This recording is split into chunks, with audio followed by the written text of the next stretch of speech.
चलिए सीधे आज के मौजू की तरफ आते हैं। आज हम एक ऐसे टॉपिक का गहराई से जायजा ले रहे हैं जिस पर आमतौर पर खामोशी इख्तियार की जाती है या फिर ये शदीद खौफ का बाइस बनता है। जी हाँ, माहवारी या मेंस्ट्रुअल साइकिल का लेट होना। इस तज्जिये में हम देखेंगे कि दरअसल इंसानी जिस्म ऐसी सूरत हाल में क्या बताने की कोशिश कर रहा होता है। ये समझना बहुत ज़रूरी है ताकि अगली बार घबराहट के बजाय इसके पीछे छुपे मेडिकल हकायक पर ध्यान दिया जा सके। किसी भी क्लिनिक का एक बहुत ही आम सा मंजर तस्वुर करें। जब एक पेशेंट आकर कहती है कि इसका साइकिल लेट है तो उसकी आंखों में एक वाज़ेह डर नज़र आता है। और सच्ची बात तो ये है कि ये खौफ बिल्कुल फितरी है। होता ये है कि लोग फ़ौरन पैनिक कर जाते हैं और जहन सीधा बदतरीन ख़यालात की तरफ दौड़ने लगता है कि शायद अंदर कुछ बहुत ही गलत हो गया है। इंसानी जहन काम ही कुछ इस तरह करता है। ऐसी सूरत हाल में किसी फौरी ख़तरे या फिर गैर मुतवक्के हमले का सोचना एक आम मफरूज़ा है। लेकिन अगर मेडिकल हकीकत की बात की जाए तो कहानी बिल्कुल मुख्तलिफ है। दरअसल ये साइकिल का लेट होना अक्सर महज एक आर्जी वार्निंग सिग्नल होता है। जिस्म के अंदरूनी तवाज़ुन में कोई छोटी सी तब्दीली आई होती है। ये कोई हतमी या ख़तरनाक फैसला नहीं होता। तो आइए सबसे पहले इस लेट होने वाले डर को ज़रा करीब से समझते हैं। एक बहुत ही बुनियादी क्लिनिकल उसूल हमेशा जहन में रखना चाहिए। माहवारी का लेट होना सिर्फ और सिर्फ एक इशारा है। ये अपने आप में कोई बीमारी या तशख़ीस नहीं है। बिल्कुल वैसे ही जैसे गाड़ी चला रहे हों और डैशबोर्ड पर एक वार्निंग लाइट जल जाए। वो लाइट गाड़ी खराब होने का ऐलान नहीं करती, बस ये बताती है कि अंदर किसी चीज़ को तवज्जो की ज़रूरत है। इंसानी जिस्म भी बिल्कुल यही कर रहा होता है। अब सवाल ये है कि इस दौरान जिस्म के अंदरूनी निज़ाम में असल में क्या चल रहा होता है। चलिए देखते हैं। अक्सर यही समझा जाता है कि पीरियड्स का ताल्लुक सिर्फ तौलीदी आज़ा तक महदूद है, लेकिन हैरत की बात यह है कि इस पूरे साइकिल का जो असल मास्टरमाइंड है वो हमारा दिमाग है। ये एक बहुत ही ज़बरदस्त किस्म का सिस्टमैटिक प्रोसेस है, बिल्कुल किसी ऑर्केस्ट्रा की तरह, जहाँ दिमाग, हार्मोन्स और पूरे जिस्म का तवाज़ुन एक साथ मिलकर काम कर रहे होते हैं। और यही वजह है कि जब जिस्म में कहीं भी कोई ख़राबी होती है तो साइकिल फ़ौरन मुतासिर होता है। तो फिर यहाँ एक बहुत ही दिलचस्प सवाल पैदा होता है। आखिर वो कौन सी चीज़ है जो दिमाग के इन अहम सिग्नल्स को रास्ते में ही ब्लॉक कर देती है? ऐसी क्या रुकावट आती है जिससे ओव्यूलेशन ताख़ीर का शिकार होती है और पूरा का पूरा साइकिल अपनी पटरी से उतर जाता है?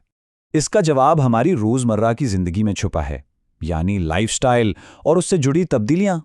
जब भी डॉक्टर्स मरीजों से उनकी हालिया रूटीन के बारे में पूछते हैं तो कुछ बहुत ही आम सी चीज़ें सामने आती हैं। मसलन रोज़मर्रा का जहनी दबाव, नींद का पूरी ना होना, वज़न में कोई अचानक तब्दीली आ जाना या फिर कोई लंबा सफ़र।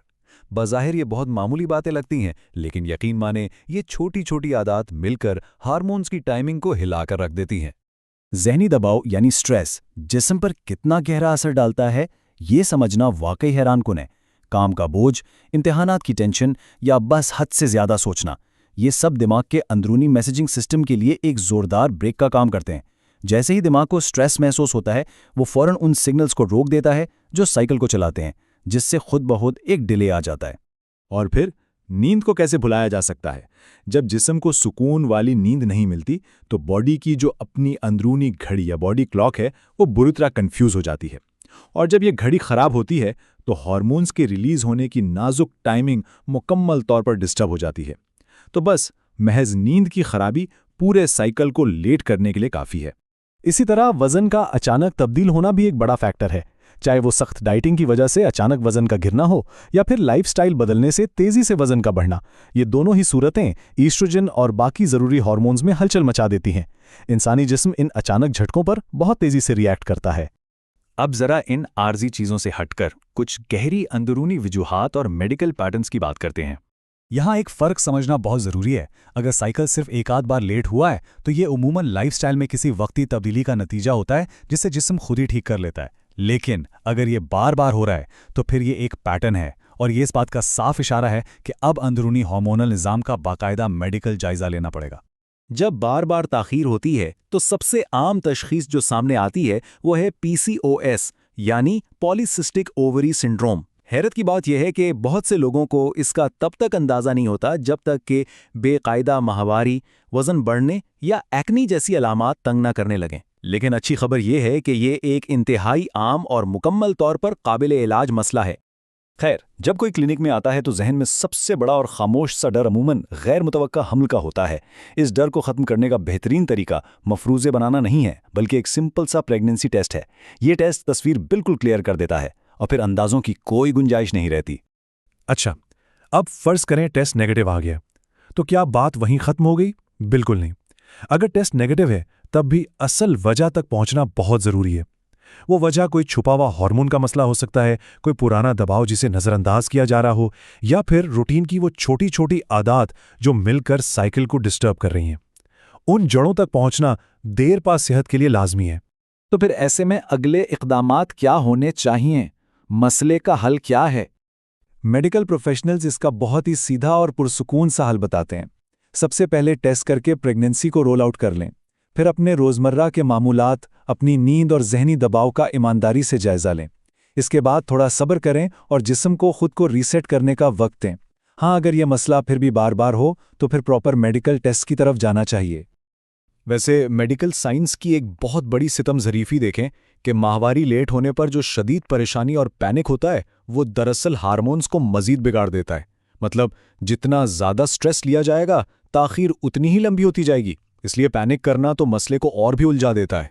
अगर ये बेकायदगी बरकरार रहे तो कुछ स्टैंडर्ड टेस्ट तजवीज़ किए जाते हैं, जैसे हार्मोन लेवल्स चेक करना, थायराइड के टेस्ट्स या PCOS की स्क्रीनिंग। इनसे कतई डरने की ज़रूरत नहीं।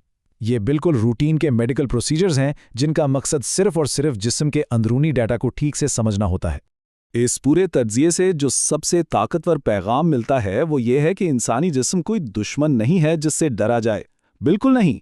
दरअसल ये जिस्म एक सिग्नल के जरिए बात करने की कोशिश कर रहा होता है। जब इस खामोश ज़बान को समझ लिया जाए और जिस्म की ज़रूरत पर ध्यान दिया जाए तो सारा खौफ खुद ब खुद गायब हो जाता है। तो इस नशिस्त के इख्तिताम पर छोड़े जाते हैं एक अहम सवाल के साथ कि आज ये इंसानी जिस्म क्या इशारा देने की कोशिश कर रहा है। घबराने के बजाय ये सोचने की ज़रूरत है कि आखिर अंदरूनी निज़ाम क्या मांग रहा है। उम्मीद है इस जायज़े के बाद जिस्म की इस अंदरूनी आवाज़ को सुनना और समझना कदरे आसान हो जाएगा।